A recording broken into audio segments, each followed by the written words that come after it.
Welcome to ABA on Tap.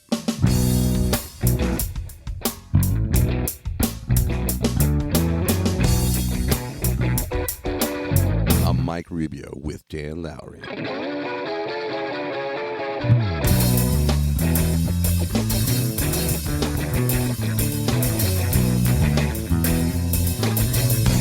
So without further ado, sit back, relax, and always analyze responsibly.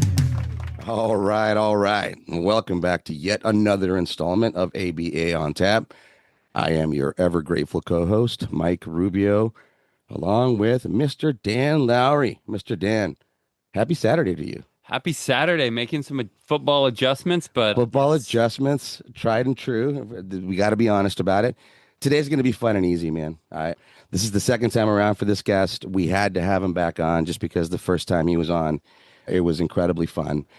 I'm not going to waste any more of our time. We've got Dr. Scott O'Donnell. All right, Dr. Scott, good to see you, sir. Making my way over to the couch right now. Yep.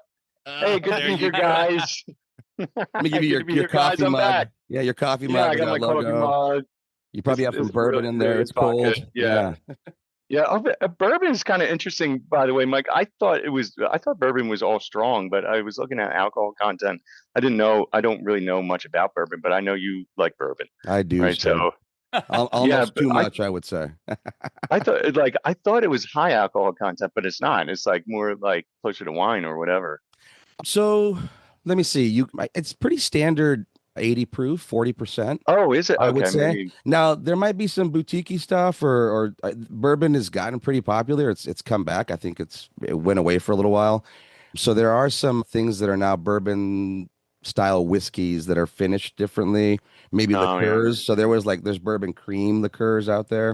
Okay. But yeah, it starts about 80 proof, and then you can get into some pretty high proof stuff, which is usually what I enjoy. So you've got your full proof or your barrel proof, and so you're looking at like 114, and then sometimes as high as like 131. So yeah, good stuff. Good stuff. I do enjoy it. That's what we were talking about COVID earlier. I don't know how far we want to get into that, but that was right at the beginning. That was my thing. I was like, I'm just gonna sip some high proof bourbon since we've got things building up right around here. Maybe that'll help. I can't say it did, but I enjoyed the bourbon. So. No, yeah, I'm a fan of this really sweet liquor that's made right in Philadelphia. Is blackberry brandy, and it's just popular around here. And I had a client who lived right near the factory, and I would park there because I was doing home service, and I would be parking under this vat, right? And I look up at the vat, and I don't know what's in these vats, but I'm thinking, and there's like 4, 5, 6 vats, and I'm thinking that one of those vats has got to have some blackberry brandy. And if there was a big industrial accident, like that would probably not be a bad way to go, where this thing just bursts on top of you. And he's stoked in brandy liqueur. I've been getting you mentioned blackberry. I've been getting into bourbon infusions. Yeah, I mean, they're usually better in my experience with the clear spirits, but I like bourbon. So, but I happened upon over the holidays, I did a green apple vanilla bean infusion, and that was pretty fun. Everybody enjoyed it. Tried some orange peel, goes too far orange. And then right now I've got sitting waiting for me, maybe tonight, maybe tomorrow during a game. I did a cherry blackberry vanilla bean. And it just turned like this nice red color, almost like wine, and I'm pretty excited about that. Anyway, we're boring the hell out of Dan. No, it's all good. I think that's a great. You come home smelling like a lot of brandy or a lot of alcohol. Sorry, honey, I just had an industrial accident. At a client's house. I swear I was working and not going to the bar. Yeah, right. I got to thank you guys because my ride has gotten a little bit longer to work, and it's great having you in the car, and something to listen to. And like, yeah, I do like to listen to sports talk, but I'm a behavior analyst, so I really like listening to you guys too. And you had some really terrific guests on. You had Nicole Parks, who's a friend of mine, and she's an OBMer. She's really into forensic ABA. and stuff like that, and has some group, and she's part of SIBA. So last time we talked, Cool. the group didn't have a name. Now it's the Society for the Expansion of Behavior Analysis, Beautiful. and things have certainly progressed. Like spent hours and hours the other night working through the IRS paperwork and stuff like that, preparing things, so I'm at that part of it, but this is something I've done before. It's just a matter of like, you go back and forth a few times, and then like they give you the thumbs up. So if we're you at need that a good part of it. CPA, my buddy, really good CPA. If you need anything, let me know. Oh, cool. Good to know. Good to know. I appreciate that. Yeah, right now our bank account is zero because we just started it the last week. But like, things are coming together, and we're like making this into a real nonprofit. It's going to be 501c6, which is a business league, kind of like the NFL is a 501c6 also. But so we're specifically for our expanding that business outside of behavior analysis. That's fantastic. Which is pretty cool. And all right, and you had Rachel Benson on, which I thought was really interesting when she's talking about teaching teenagers how to masturbate, right? That was like super interesting. What an episode. We have to have her back And then on. I was thinking this morning, and I was like, you really could use behavior analysis there. And you can measure duration, you can measure intensity, you can measure all kinds of things. I don't think this is the kind where you want an observer. Like, this is probably like we have them measure, but I was thinking how interesting of an application that was. And I've been having some crazy applications too. I have had a client recently, and she is training to be a circus performer. And I'm doing we created this intervention and this activity schedule. She's going by and it's working really well. And we had to make an adjustment to one of the programs, sword swallowing, right? And we're looking at the different things that she does in preparing for the circus, and we're looking at mastery versus fluency techniques for these and how to best do them. But sword swallowing isn't something that you want to do to a fluency approach. You're not trying to do it as many times as you can per minute. It is something that like you can only do. You could do it several times a day, right? But you have to do it at certain times. You can't. I'm learning all this. I'm not a sword swallower, obviously. I'm a behavior analyst, but like I'm helping her the way I know. But she's telling me like, oh yeah, I got to do it a couple hours after I eat. Otherwise, it'll be like food on the sword. So I'm like putting it down into my stomach. And we made an adjustment to her program because we felt like the mastery approach in the morning, where she was going to do it 3 times in a row in the morning, we felt that wasn't enough in keeping her skills up. So we went to twice a day and 5 times in the morning, 5 times at night. So it takes her about for the 3 times, it takes her about 13 minutes to swallow the sword 3 times. So it'll probably take her a little bit longer, but this is something she's really into. She was so excited to have like this way to organize it and way to track her progress, where she could see like if she's getting better and getting worse, right? But I don't know anyone else who's applied behavior analysis to sword swallowing, and if you guys do, let me know. But that is an eclectic, interesting example. I love it. I love hearing the examples outside of the traditional. And I imagine, circus performers tend to not run oftentimes in the same circles as ABA. So it's cool when they can collaborate and find uses for both. Yeah. How did she found you, I assume? No, this was a clinical client, and okay. Someone who has ADHD, and that's why I'm able to help them. And then, when you hear something like this and you're like, wow, that sounds really cool. And like, she's dead serious about it and is going to a school for it and everything. And it like super aligns with her values, right? So this is like something, as soon as she started talking about like all the reasons, that she likes it, I'm like, all right, this is a no brainer. But the funny thing is, there's probably people who are telling her, what do you want to do that for?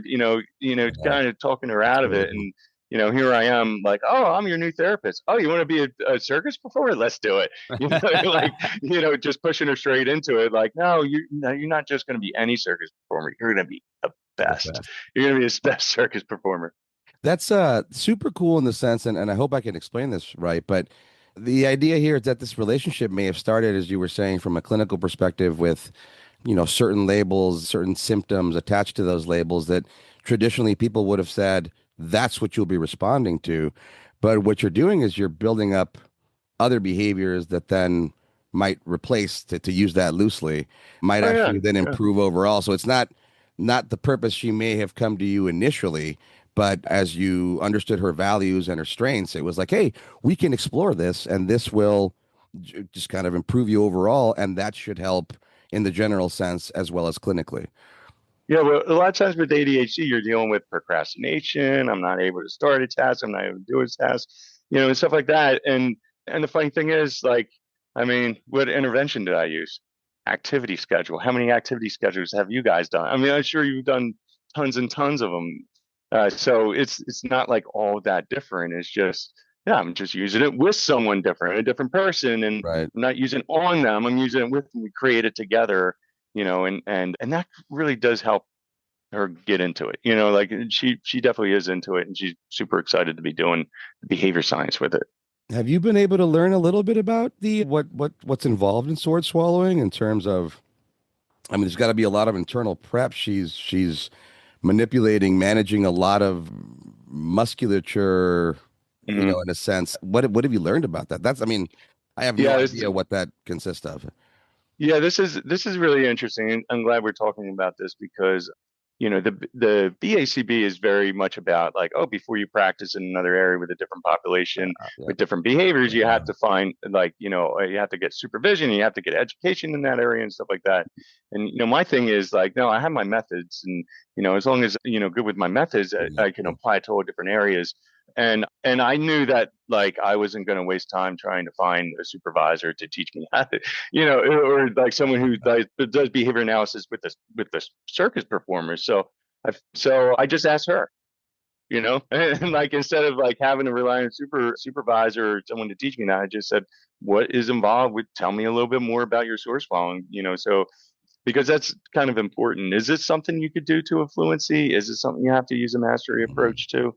And like, yeah, it's something you really have to use a mastery approach to because you could hurt yourself if you're, trying to do it really fast.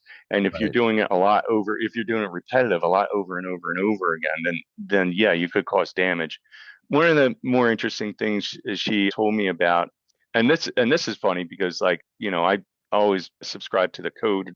In fact, I teach ethics, uh, the ethical code. So, but she was like, yeah, when I get to the point where I'm pushing the sword past my heart, right? I get a little freaked out because I could feel my heart beating on the sword, right? And I'm like, that makes perfect sense because it's like right next to it.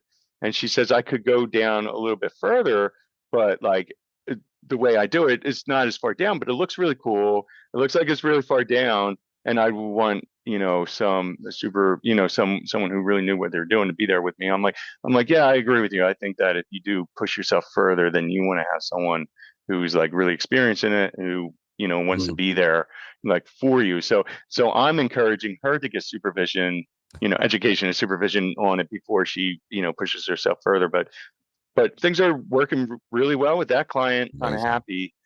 You had I want to go back to a couple other people you had Hang on, on just real because quick. I have a question for you on that, Dr. oh Scott. sure. So, how do you start? Do you just get gradually bigger and bigger swords? Like, is there a lot of pain in the beginning of like, are you, oh, that's too far left or too far right? Like, how do you shape Oh, that skill or how is that skill learned?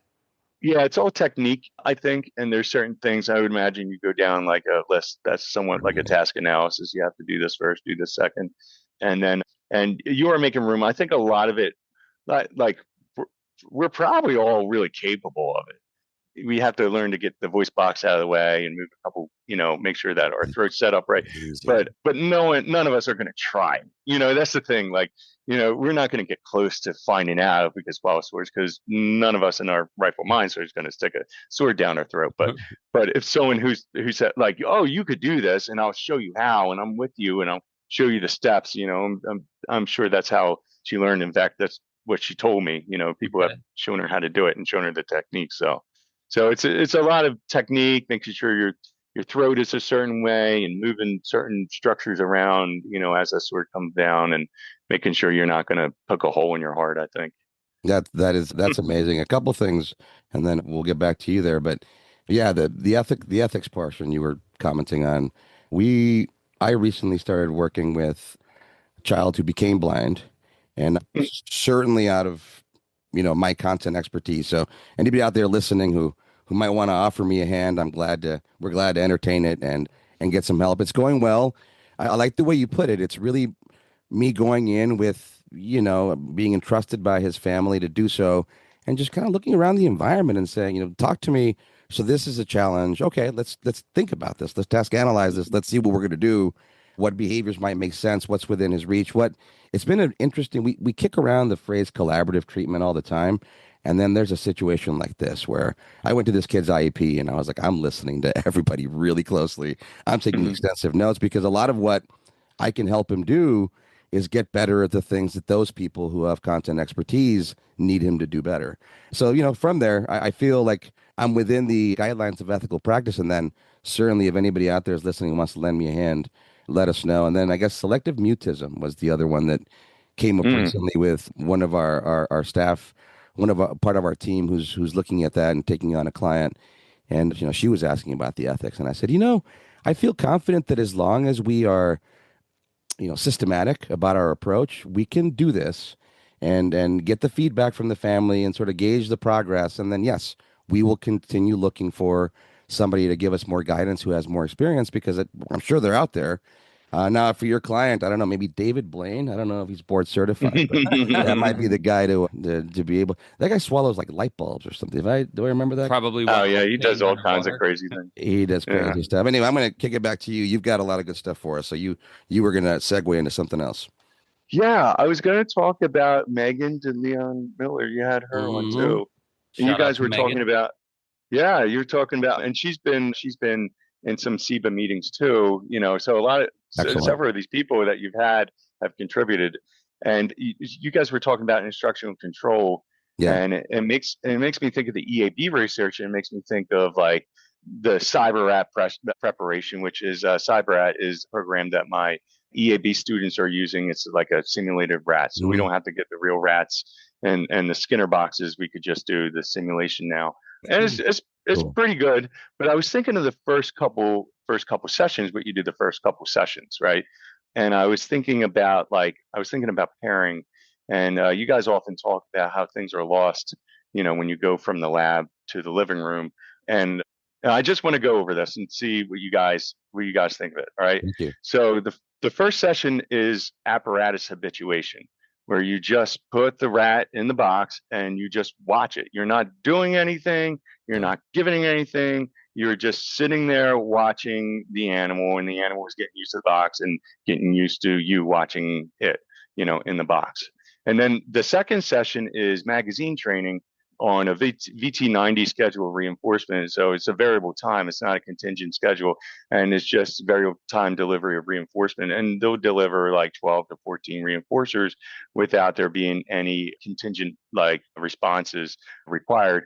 And we find this to be like, really necessary. This is part of our process in preparing an animal in the laboratory. But I know we talk about like pairing and building rapport and stuff like that with clients initially, but we never really look at it like that. We never really look at it like, I'm just going to come and I'm going to observe and I'm going to sit around here and I'm going to watch, and you're just going to get used to me being around you without me asking you to do anything or without me giving you anything or anything like that. And then after you're used to me, I'm just going to deliver reinforcement, non-contingently. I'm going to give you this reward where this reinforcing stimulus, and I'm just going to deliver it to you, multiple times, a dozen times, and not even ask you to do anything.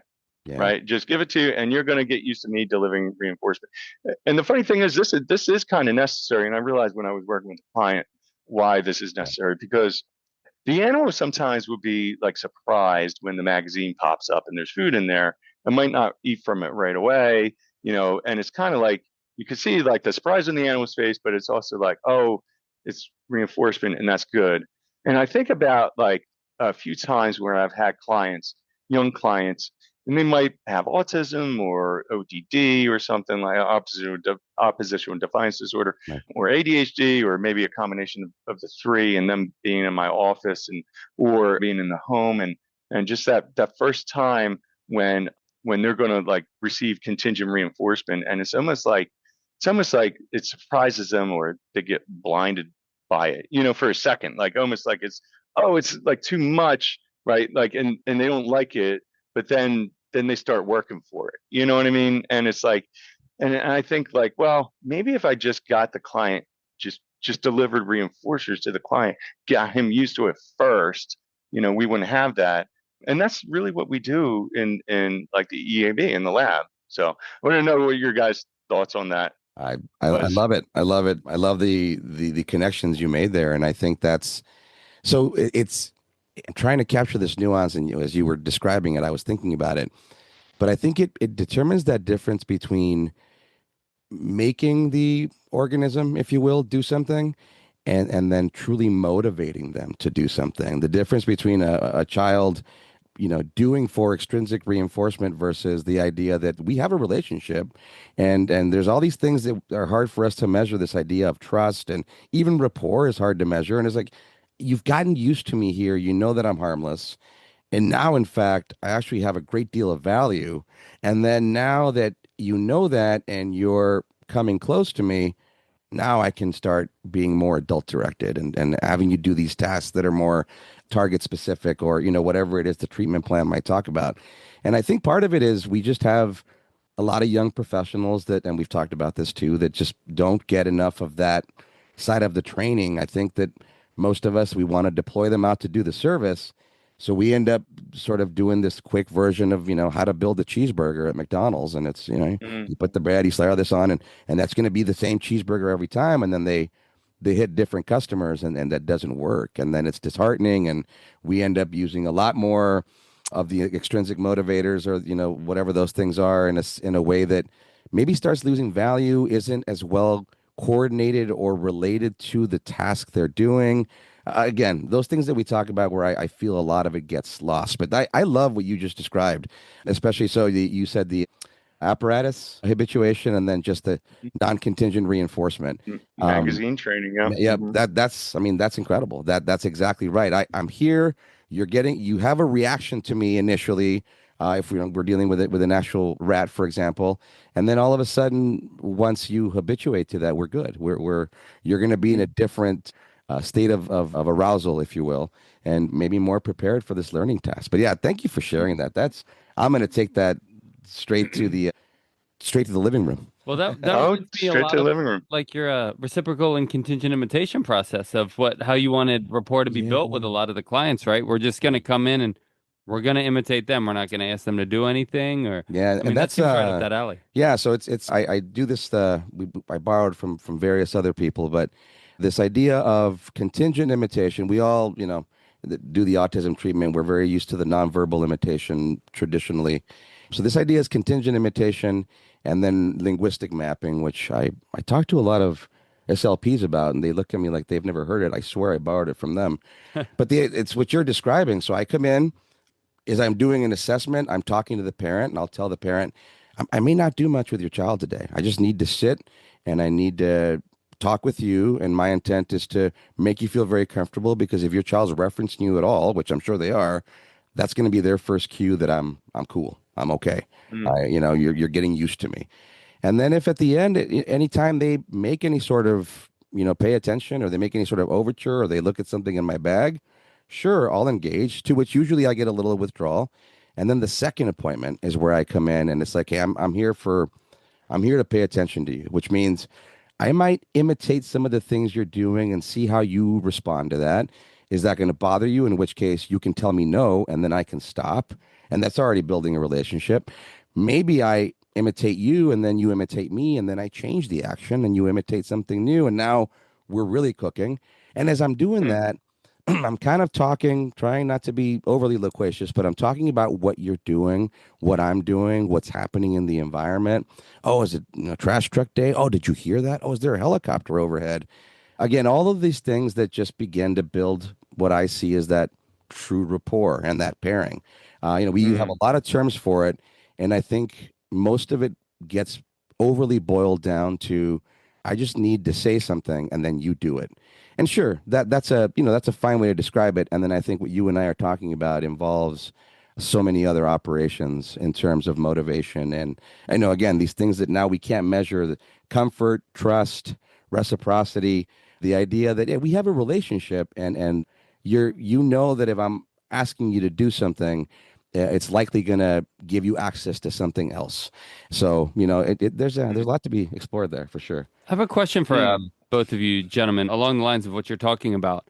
Well, one thought and one question. My thought is the term non-contingent reinforcement, loved the idea, loved the process, didn't love the term. And just coming back from when I would teach RBTs, the RBT task list, because we would initially go over reinforcement, and the three criterion for reinforcement would be that it would have to be contingent, it would have to be typically a consequence, and then increased behavior. And if those three things are satisfied, then it was reinforcement. And then I was like, well, except this one type of reinforcement that is actually non-contingent, not even necessarily delivered after a behavior. It does potentially increase behavior, but it's typically done to satiate behavior. So that term, concept, I love it, but maybe we can, if we just use a different term, it might make more sense. But that's my thought. My question to you all is, so this idea of the variable time reinforcement, obviously being delivered non-contingently, is it important on what that reinforcement is? So do we run the risk of being like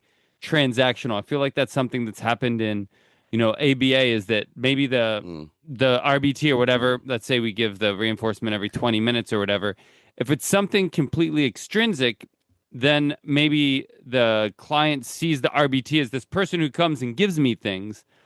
And maybe that's a relationship, utilitarian theory. Maybe that fits into that. And the relationship is this person comes and gives me things, which is cool, better than nothing. Or does it matter if it's more somehow relational building outside of extrinsic? So maybe somehow because they observe that first session, they observe things that I'm doing, and they're now engaging and interacting in those things versus some sort of extrinsic tangible. I don't know. What are your thoughts on that, gentlemen? Just a you short want to go question first? from Dan. Yeah, you want to go first? Man, you covered a lot of ground there. So let's see the non-contingent part, I guess, and then you'll jump in here, Dr. Scott. But I guess when we define that is, if we're thinking about a rat, that is truly non-contingent, right? It could be the rat's just standing still, and the delivery of the reinforcement occurs. And then if I'm thinking about it, it goes more into the realm of differential reinforcement now, based on things that developmentally or socially I might see the child doing that I can try to provide reinforcement for, that I know that are developmentally and socially significant. So I am looking to differentially reinforce those things that might otherwise go unnoticed because the behaviors of concern are otherwise so overwhelming. So I think that fits your notion of that from that perspective. I don't know if you want to jump in there on that, Dr. Scott. Well, I do. But just to tell you, Mike, you mentioned linguistic mapping. I suggest you check out Vincent Carbone. Oh, yes. He's a big verbal behavior guy. And I've seen some research they were doing where they were using relational frame theory to do like linguistic mapping. Mm-hmm. But it sounds fancy, but it's probably really close to what you're doing right now anyway. So yeah, I love a lot of his CMO, CMOR, CMOT stuff. He's done some. Oh yeah, we're gonna get into that a little bit today too. Mike wears a tie when he does that, so he's fancy. Like ketchup. As for the NCR stuff, I tell my students this story, and I say, like, you're at the ATM and you press, and you're just there and you're pressing buttons, and you press 7 sevens, right? You hit the 7 button, right? And then $100 pops out, and you're like, oh, okay. So then you hit the 7 sevens again, and $100 pops out, and you're like, all right. So you start hitting sevens, right? And that money starts popping out, right? And then at one point you have to stop and you have to start picking up the money off the ground. So you're picking up the money off the ground, and then the $100 bill comes out. It keeps on coming out, right? And as the money keeps on coming out, you don't have to press that button anymore. But you're not leaving the ATM. You're not going anywhere. You're going to stand there. You're going to keep on receiving that $100. You're just not pressing the button anymore, right? And that's the way I see non-contingent reinforcement. Like that. It's important. You're delivering reinforcers in that context, right? And that's really important. And that's how we curtail like the emotions during extinction. That we're still delivering reinforcement in the context. Sure. But you're not leaving the ATM, you're still there. It's still your favorite. You love that ATM. It's your favorite ATM. In fact, you like it even more now that you don't even have to press the sevens. You could just stand there and get the $100. Yeah, no, that makes a lot of my Yeah, my contention like is that. literally just with the term. It's like the term punishment, right? Like we use the term punishment, and when I train it to people, they have an idea of what punishment is. Something aversive that somebody doesn't like. And then I have to take that idea and say, well, maybe, but in ABA, we define punishment as something provided after a behavior that decreases behavior. If we called punishment pink unicorn, I feel like that would make, or something, I don't know, something that some word that doesn't already have like a Connotation. preconceived notion, Yeah. then they would get it better. And that's just how I feel. Like the concept, I think, makes total sense. The premise, everything. I just the terminology, I think, gets me sometimes. I wish we could just have a different term for it. But anyway, I think the more important thing is the question of the extrinsic versus reinforcement with the variable time schedule in that situation. Do you think that it makes a big difference? Do we run the risk of being transactional, or was that kind of what you were using with your ATM analogy, Dr. Scott? Yeah, ATM. I mean, like, yeah, if you're getting those $100 bills, you're not leaving. You like that ATM. You know, how do you feel about that ATM now? They're spending out $100 bills. I felt good about it before when I had to hit the sevens. Now I feel even better. I don't even have to do anything. I just stand here and receive it. True. Do we run the risk though of an ATM as a completely transactional device? Then is there a different dynamism in a relationship that we are trying to have with a potential client versus a transactional relationship of an ATM? Well, I would say, well, what happens when it stops spitting out $100 bills? Well, you're going to press the sevens again. That's kind of You what we probably want. gonna press the sevens And again. that's I might kind of what press we the want, sevens right? again. With that relationship, I guess, in that sense. So, And then, I think if that didn't work, I might press nine nines or sure. something like that. In fact, Try all that money something. that is spit out, all the money that is spit out, I might press all the buttons because Yeah. it was spitting Yeah. out a lot of money. I want to do Yeah. that. I want that again. Yep. I want it to be spitting out money again. In fact, I might get a chair. I might set up camp right next to this ATM, just That- in case. And yeah. yeah, and then when we talk about building rapport, I guess like yeah, the ATM built up.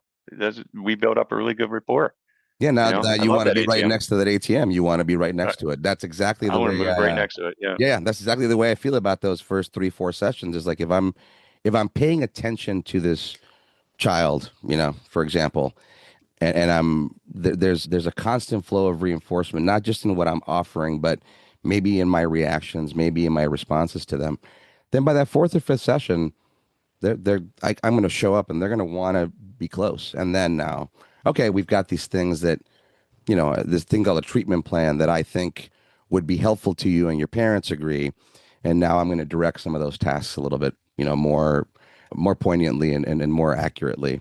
But yeah, Hmm. I think that if you skip those steps, it's an uphill climb the rest of the time, especially if you're It dealing, is. Yeah. yeah, if Yeah. you're dealing with something that's challenging for the client already and something that they don't want to engage in because it's challenging, something that doesn't bring a whole lot of reinforcement or doesn't build a sense of efficacy without those, 4 or 5 sessions of that rapport building or that pairing or any number of terms that we use, which are mean something similar. Yeah, you're going to have a tougher time for sure. And I love that you started with the lab example. I love that translates so well. Hmm.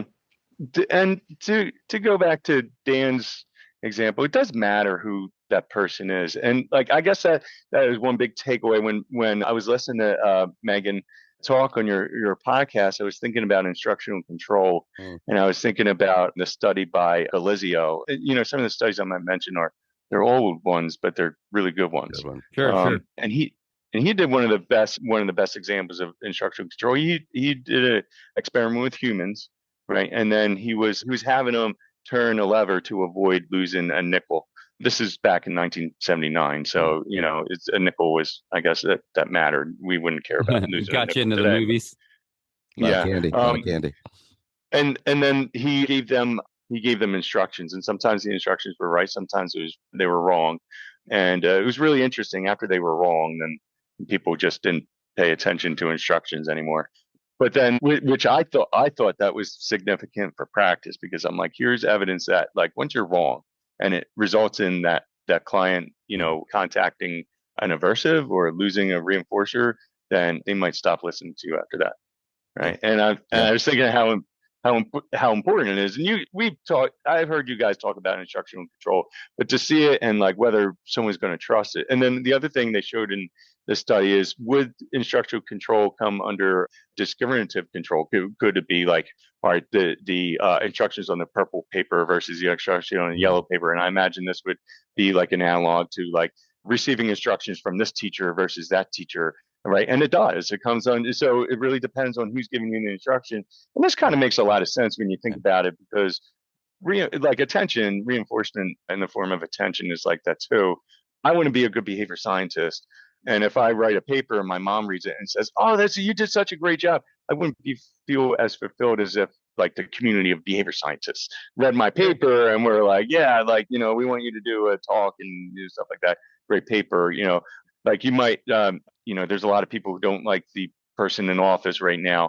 It might sound really cool to get like a medal from the president, but if you don't like that guy, getting the medal from this president might not be, rewarding to you. So It really can depend on the source. And I guess that's why building that report and really even the preparation in EAB, that's why we really should be taking that to the living room. We should be translating that as best as possible.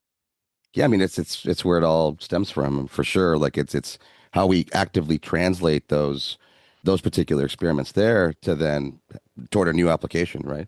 I think discriminative control is an interesting societal experiment right now because, there's always kind of been this idea of you listen to what law enforcement tells you to do, but now you have different law enforcement agencies actively combating, here in California, it's like, Newsom said he was going to use the National Guard kind of against ICE and vice versa. So you might, and without, getting political, just saying what's happening, like you might have two different law enforcement agencies or multiple tell you something and, traditionally I was under the instructional control of any law enforcement agency. Now I'm getting two different things. Now I have to do that discriminative piece that Scott talks about. And I don't know how well trained we are to know how to discriminate. That goes to all sorts of layers. I don't know how far we want to get into this, but it is a really interesting topic, given what we're discussing. But anything from being presented a warrant or being told the reason why, or there's a lot of things that, to your point, Dan, are not active right now. And I have to say this before I forget, but as far as the current person in office, I think if you give him a medal, I believe is the more reinforcing behavior right now. So anyway. A dumb twist there for myself. Thank you, gentlemen. All right. It's really funny. It's speaking about translation, though. You also had Mallory Quinn on, which I felt like those were the most understated episodes you had, right? Because her work was extremely influential, and publishing in Java is really hard, right? It's really hard. You got to be a really good technical writer, and that's what she is, right? But she made it seem like she wasn't. Right. And I just want to let you know she's full of crap, right? Because she is a really good writer. She published on dance in Java in 2015, 2016, 2017, and 2019. She published 4 articles. She looked at tag teach. She looked at public posting. She looked at graphic feedback. She looked at video feedback. She looked at modeling for and even token reinforcement for like a really young dancer, like a 6-year-old dancer wasn't getting it. So she added the token reinforcement. It was just, she just like looked at every angle of it and like, it was like produced these really great studies. And then we felt like really comfortable looking at her work because we felt like, all right, coming out of Miltonberger's camp and everything. Yeah. But then when we tried to extend from her work to golf, then we started running into issues, and some of the things we would do, we went back to our 7 dimensions and we're running into issues with the dimension of like effectiveness. What is effective? And ultimately, the issue was the thing that is scored in dance is movement. It is topography. So it makes a lot of sense to look really closely at topography. And this is what she was doing a lot of. And that would be the most important thing to shape. But in golf, the thing that's scored is how many shots it takes you to put the ball in the hole, right? That's what really matters. So you can have like a perfect looking swing, but if the effect on the ball is not reliable and accurate, like what good is it? And the thing you're shaping is like needs to be accuracy. It can't just be how you look swinging, because that doesn't always translate to accuracy. Right. And there's the question like, does a perfect swing result in perfect results? And the answer is no, it doesn't. You could have a perfect looking swing and the ball could go this way or that way or something like that. It really does come down to some fine motor movements. And is that going to be something that's captured in tag teach or in a task analysis? And I would say Probably not. And we had this problem with other research too. It wasn't just hers. Fogel et al. From 2010 and you et al. From 2020. I mean, they were like, taking pictures of the swing. You et al. Was like really a lot of biomechanical measures and stuff like that on the golf swing, and neither of them looked at like had a target and looked at accuracy to a target. It was just like, oh, can you hit the ball further? And this is really important. Like the target is really important. At least that's what I showed in my research. So we felt that there was like a lack of conceptual consistency, there, and I don't feel like it was any fault of hers, but one of the things we do in behavior analysis is we organize behavior by function and not topography. And our science really wasn't brought up that way. That we looked a lot at topography. Skinner never cared, if the rat was using his nose or his paw or his tail to press the lever. It was just all about switch closures. So we realized that, like, yeah, for us to be effective in this intervention for golfers, their accuracy has to get better. Then that's what we wanted to look at. We didn't want to look at the swing. And just so you know, like the equipment, for golf simulators that determines the trajectory of where the ball goes, that doesn't look at the swing either. Right. So you can't look at the swing and determine where the ball is going. That uses the club face angle, the speed of the club face and like the club face angle and impact. So it doesn't even look at the rest of your swing. You determine where the ball is going when you're on a simulator. So why would we be looking at the swing to determine where the ball is going if we're helping golfers? No, but if you put all that together, and I imagine there's like for a drive, there's a certain amount of weight shifting, which wouldn't be important to a dance step in terms of how it looks, but now important to the golf swing. So do you think if you put that that perfect form along now with, the angle of the face of the club and your weight shift, all those three things together now might result in a longer distance, for example? So, I mean, so Or maybe somewhere we in there, should. the form has to matter, I guess, to some extent. I don't know. Yeah, I get, if someone's all over the place, but I've seen all kinds of different forms of golf swings, Yeah, yeah. and then if you're going to say like, and I'm really most concerned, and this is one thing, the technology is different for acquisition than it is for refinement. So I'm most concerned with like, competing golfers and how to make people who can golf better at golf, like how to make people who are good better and the best, even better. And I'm thinking that we should be looking at more than just one swing. They want consistency, and that means over the results over several swings. So why are we going to break it down in one swing? And there's other people that do that. And honestly, there's other people that do that better than us. People who do kinematic and biomechanical measures and measure the swing and everything. And those places that do those intervention with golfers have come and gone because ultimately, is that the most useful thing in learning your swing? And sometimes maybe we should just be paying attention to the results and differential reinforcement of those results and consistency over like several shots and several holes and several rounds and things like that. That's what the golfers are looking for. They're using a lot of measures that we would use anyway. They're looking at their accuracy. They have all kinds of ways to measure their distance and their accuracy and all kinds of stuff like that. So we should just be using those metrics. I mean, the golfers aren't really looking at like their swing as much, the exact topography of the swing. I think if you're very consistent in your shooting, then does it really matter what your swing looks like? Right. If you're getting consistent results. Let me see if I can understand this. So I kind of think about this in basketball. I know more about basketball than golf, and I think of like Reggie Miller, one of the greatest 3-point shooters of all time, had terrible form, but clearly it worked out for him because he made a lot of shots. But trying to relate it back to the golf piece, so initially you have to have some topography if you're going to teach a skill, right? You can't just throw. For acquisition, yeah, I would you have say to. for acquisition, it's helpful. And for Valerie Quinn, it was helpful. Like she had young dancers who were just learning, But I guess for the competing golfers, it's like, what are we going to offer them? We're going to break their swing down again because their golf coach already did that, and their golf coach knows more about the swing than we do. And you know what? But the golf coach doesn't know more about schedules of reinforcement, differential reinforcement. They don't look at it that way. And these are our technologies that we can use for golfers to help golfers get better. And why are we trying to use like the technology from biomechanics? It doesn't really make as much sense. So Good then point. acquisition topography is important because at least you have to have a basic, like, swinging it and weight transfer of hips and things. And then within there, I'm sure there can be all sorts of different deviations about how far the backswing is, how you transfer weight, whatever. But let's say golfer who is fairly accomplished or whatever comes to you and wants to improve their swing or be more consistent.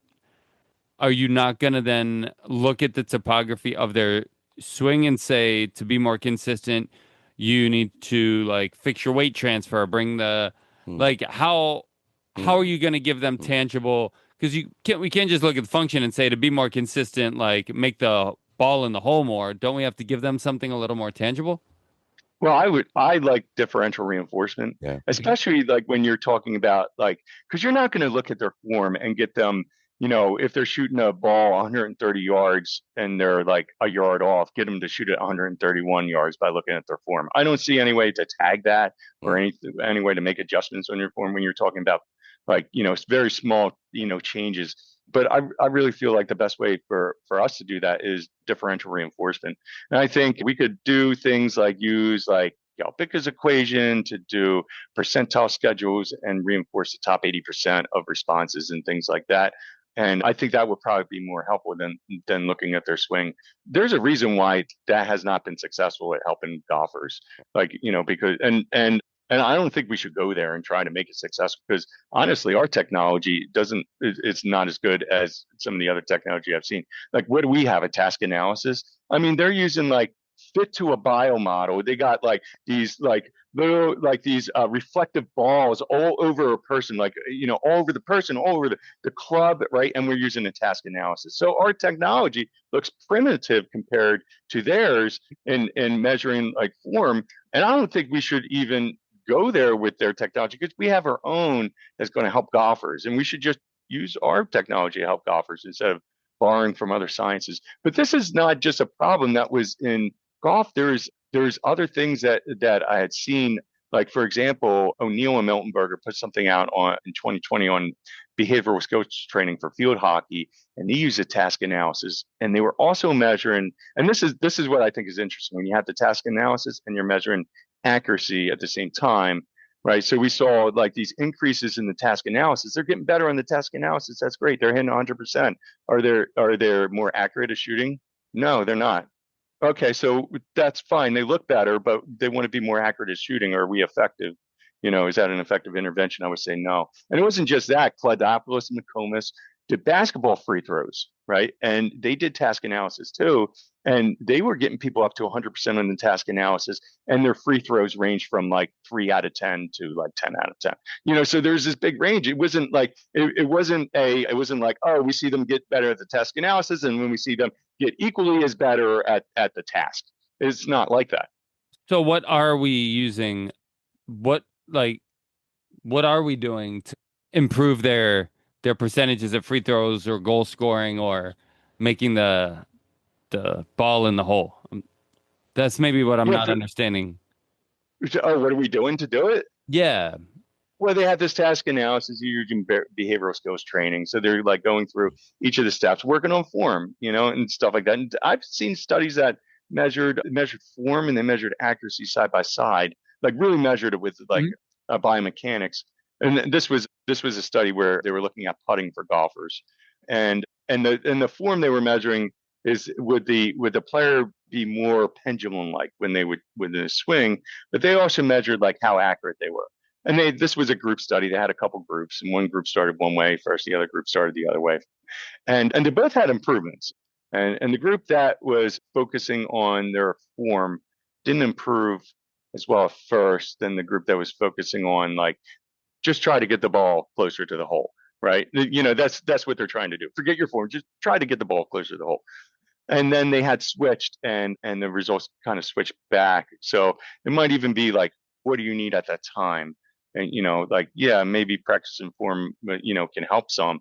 My thing is like, is that where our science came from? Is that where our science grew out of? Is that where like, can we go back to EAB and say we extended from EAB to get here? And I would say, no, we can't like go back to EAB and say we extended from EAB to get here. So why don't we just use the stuff we know from like our basic research and extend from that and like help golfers, which I feel like I have. I mean, I'm revising this article, but it looks like it's going to get picked up. So hopefully the golf stuff is going to come out soon. But I was preparing this week for you guys, so I want to make sure, like, I spent a good amount of time. All right, but that's all I want to. I know I was getting into behavior analysis, sports, and Mallory Quinn because I really respect her a lot. It's just really ironic that she was influential in that way, where like I'm thinking that I could just extend right from her research, which I think is great. But it just happened to be that the goals of golf and the goals of dance are just different, and it changes what is effective for the players or the dancers, right? And if their swing looked better but they weren't more accurate, that's not effective for a golfer. It's just not. Right. They want to be more accurate. But you guys had Matt Tapia on too. Yes, we did. And he talked about ACT. And I thought Matt was great. It was really interesting. And he talked a lot about ACT, but then he talked about anxiety. And then he gave an operant analysis for anxiety. I thought that was really interesting. But I would ask you guys, is anxiety an operant or is it a respondent relation? I chuckle, and then I have to interject as this concludes part 1 of our illuminating interview with Dr. Scott O'Donnell. Please do ensure you return for part 2 and always analyze responsibly. ABA on Tap is recorded live and unfiltered. We're done for today. You don't have to go home, but you can't stay here. See you next time.